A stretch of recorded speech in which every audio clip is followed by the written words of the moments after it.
Bonjour à tous. Aujourd'hui, je vous propose une petite vidéo sur les outils d'Excel Power BI et plus particulièrement les applications Power Query, Power Pivot et Power View. Alors, sans plus tarder, je vais démarrer cette petite démonstration en allant charger des données dans mon éditeur Power Query. Je vais commencer par aller chercher un fichier Access dans lequel je vais avoir deux bases de données, une base de données commerciaux et une base de données liste facture. Je vais sélectionner les deux et je vais pouvoir charger donc ces données dans mon éditeur Power Query. Les deux tables qui m'ont créé ici sur le côté gauche, vous le voyez, deux requêtes. Mais seulement c'est pas fini. J'ai besoin d'autres informations, mais cette fois-ci sur un fichier Excel. Je vais donc appeler une nouvelle source. Je vais aller chercher mon fichier Excel.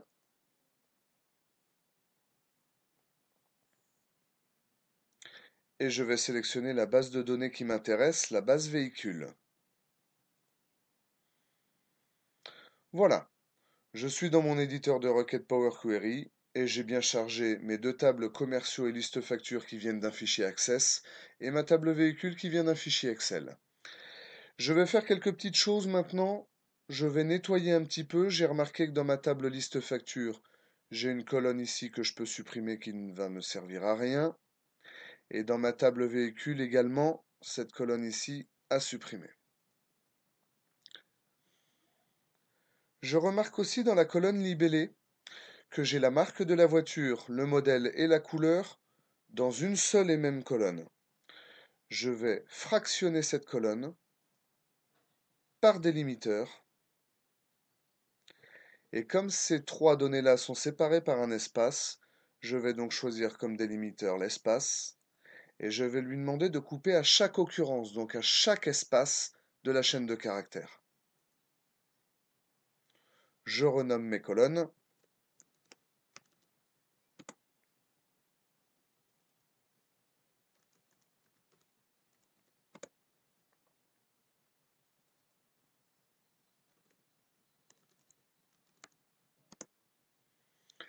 J'ai aussi un petit problème avec cette colonne motorisation. Je voudrais créer une colonne diesel avec uniquement à l'intérieur la donnée oui ou non. Alors je pourrais très bien aller extraire les trois dernières lettres avec le fractionnement de la colonne, mais ce que je vais faire pour une petite démonstration, c'est utiliser le langage M de Power Query, autrement dit créer une petite formule. Alors je vais donner un nom à cette nouvelle colonne, diesel, et je vais mettre ma petite formule qui va s'appeler text.end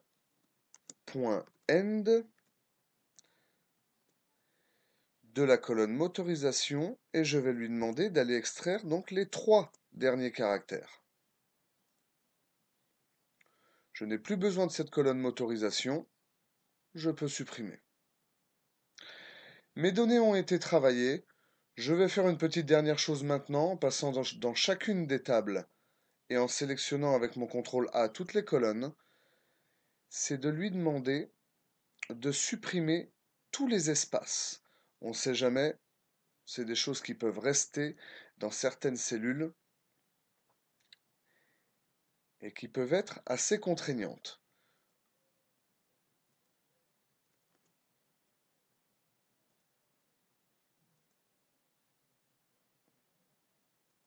Et enfin, sur la dernière table, même opération. OK. Dernière petite chose, le fait d'avoir supprimé les espaces, ça a enlevé le formatage de mes données. Je vais retourner voir un petit peu pour remettre tout ça en place. Alors ici, le code commercial, nom, concession, numéro de concession, ça, je ne vais pas y toucher, ça va rester du texte. Dans ma table liste facture, je remarque ici au niveau de la date. Là, je peux changer le formatage en date. Code commercial, modèle, type de client, tout ça, ça reste en texte. Le montant, bien entendu, lui sera du numérique en décimale. et le code client en texte. Je vais voir maintenant dans ma table véhicule et là également, je peux sélectionner ces deux colonnes prix achat et prix de vente pour leur attribuer aussi le formatage nombre décimal. Voilà, mes données ont été nettoyées, ont été formatées. Je peux maintenant retourner dans mon onglet accueil de façon à aller charger, à fermer Power Query, mais surtout charger mes données, alors non pas en table, mais en connexion. Et surtout, je vais ces différentes tables les ajouter à mon modèle de données pour plus tard.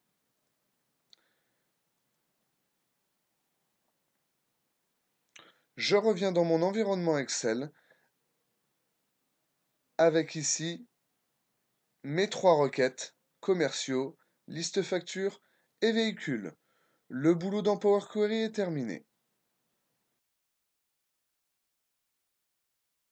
Alors, après avoir enrichi, nettoyé et manipulé les données dans Power Query, ce que je vais faire, c'est que ces trois tables, je vais aller les charger dans mon modèle Power Pivot. Alors, je vais pour ça me diriger dans mon onglet Power Pivot, cliquer sur mon bouton Gérer, et me voilà arrivé dans mon environnement Power Pivot où je retrouve mes trois tables, ma table véhicule, ma table commerciaux et ma table liste facture. Alors la première petite chose que je vais faire, puisque je remarque que dans ma table liste facture, j'ai un identifiant ici, pardon, sur le modèle de la voiture. Par contre, au niveau de ma table véhicule, je n'ai pas. Cet identifiant n'existe pas.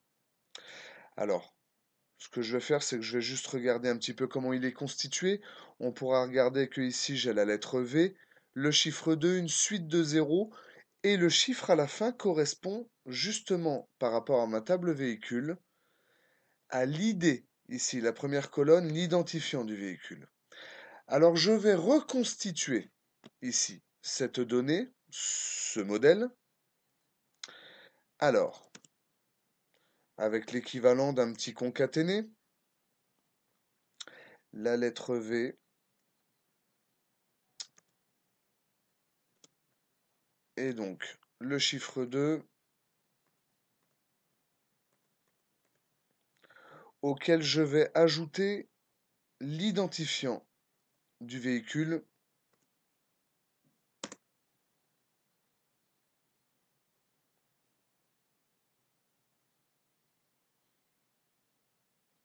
petit peu de temps de réflexion ou de traitement surtout. Ok, j'ai récupéré une colonne avec le modèle, l'identifiant du modèle de chaque véhicule que je vais nommer d'ailleurs ID modèle. Très bien.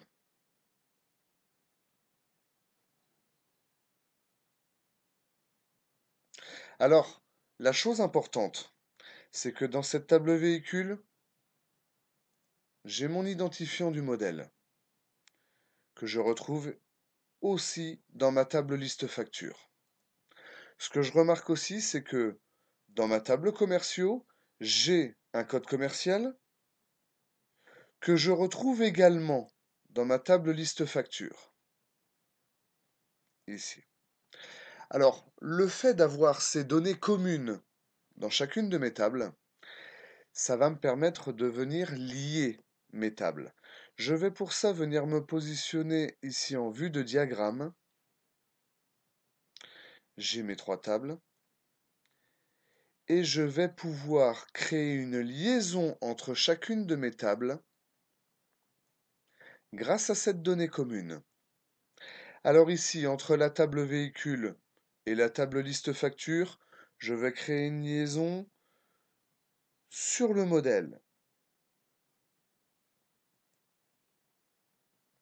Et entre la table liste facture et la table commerciaux, je vais créer une liaison sur le code commercial. Voilà, j'ai bien ici une liaison sur le code commercial entre mes deux tables et sur celle-ci une liaison sur l'identifiant modèle. Je retourne ici en vue de données. Et ce qui est intéressant maintenant avec cette liaison entre les tables, c'est que je peux appeler dans une table des données d'une autre table. Par exemple, j'ai dans ma table véhicule un prix d'achat et un prix de vente. Si je retourne dans ma liste facture, je vais assez logiquement retrouver mon prix de vente qui va être ici. Je voudrais récupérer mon prix d'achat pour faire le calcul d'une petite marge à côté. Je vais tout simplement utiliser en langage DAX une petite formule de Power Pivot qui s'appelle égale related et je vais lui demander d'aller récupérer les données que j'ai dans ma table véhicule et ça sera le prix d'achat.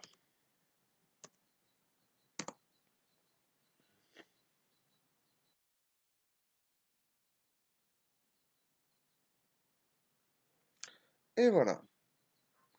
Donc, avec la donnée commune de l'identifiant du véhicule, lui a été me rechercher le prix d'achat de ma table véhicule qui correspondait.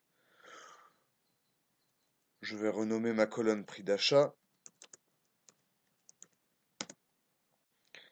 et je vais pouvoir faire un dernier petit calcul, donc pour la marge qui sera tout simplement le montant, donc le prix de vente, moins mon prix d'achat.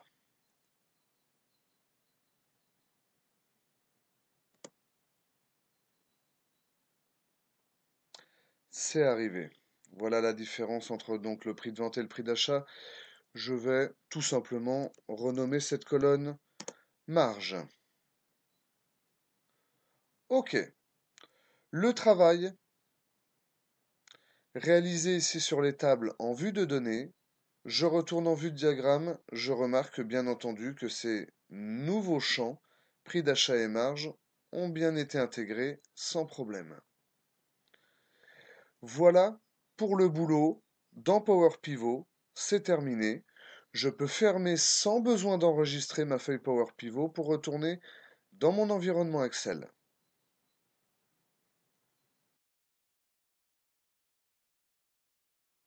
On entame la dernière partie avec l'insertion dans Excel d'une feuille Power View de façon à construire nos tableaux de bord. Alors, je suis ici dans ma feuille Power View et je retrouve ici mes trois tables qui ont été liées, toujours commerciaux, liste factures et véhicules. Alors, on va commencer à construire un premier petit tableau de bord, par exemple, en prenant les différentes concessions.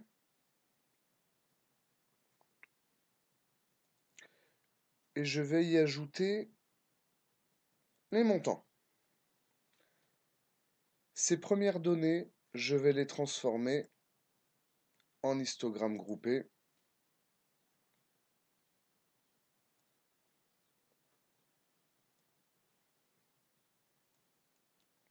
Voilà. Je vais baisser un petit peu la taille du texte. Et voilà pour un premier graphique.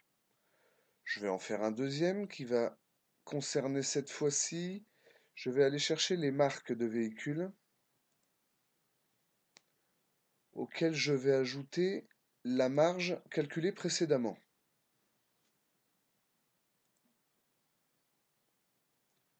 Ces données, pourquoi pas un graphique barre groupé.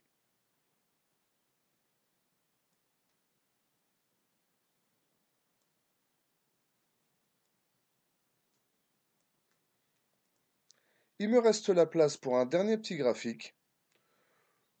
Pourquoi pas sur les différentes couleurs.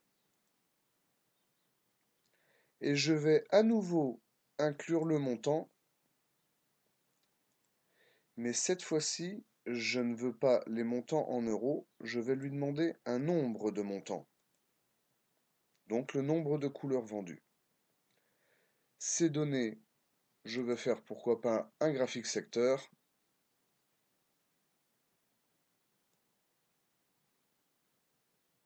Et voilà. Quelques petites manipulations, par exemple, sur un changement de thème. Pourquoi pas d'arrière-plan.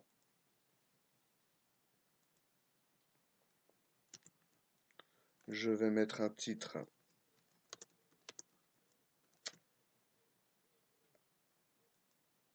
à ma présentation. Et la petite chose assez intéressante, c'est que parmi ces différents graphiques, si je viens cliquer par exemple ici sur les BMW, lui va me filtrer tous les autres graphiques en conséquence. Je reclique dessus pour enlever le filtre. Je peux aller voir par exemple les voitures qui ont été vendues sur la couleur noire. Tout est filtré automatiquement. Mon modèle de données est créé, mes tableaux de bord sont opérationnels. Voilà pour cette présentation.